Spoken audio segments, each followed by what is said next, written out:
प्रणाम करे छी ओकरे सुबह शाम हो, बन गलिए कन्या के अपन गुलाम हो।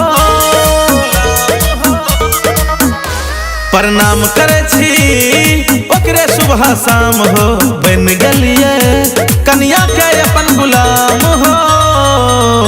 अरे मान ललिए ओकरा अपन साथी, मान ललिए ओकरा अपन साथी।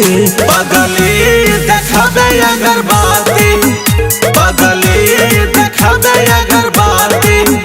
दिलो जान से चाहे छे श्रीमती, दिलो जान से चाहे छे श्रीमती। पगली देखाबे अगरबत्ती, पगली देखाबे अगरबत्ती।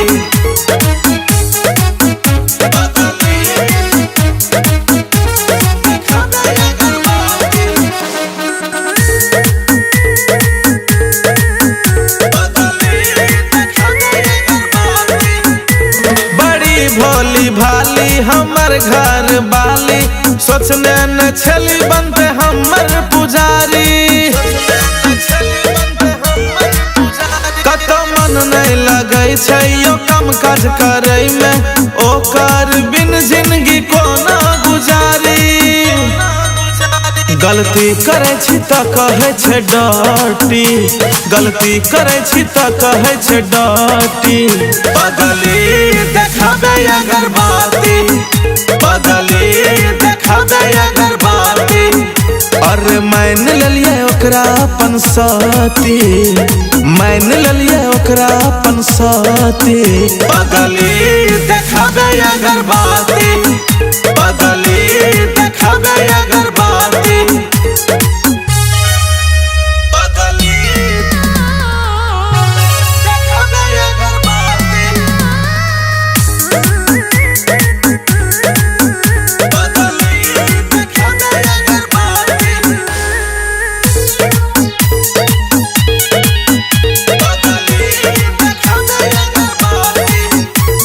हमर दीवानी हमकर दीवाना, हमकर आशिक उ हमर हसीना।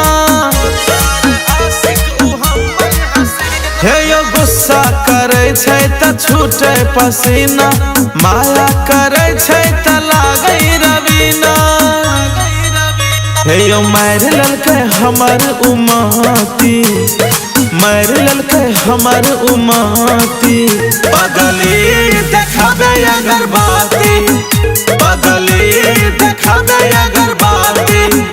अरे मान ललिए ओकरा अपन साथी, अरे मान ललिए ओकरा अपन साथी।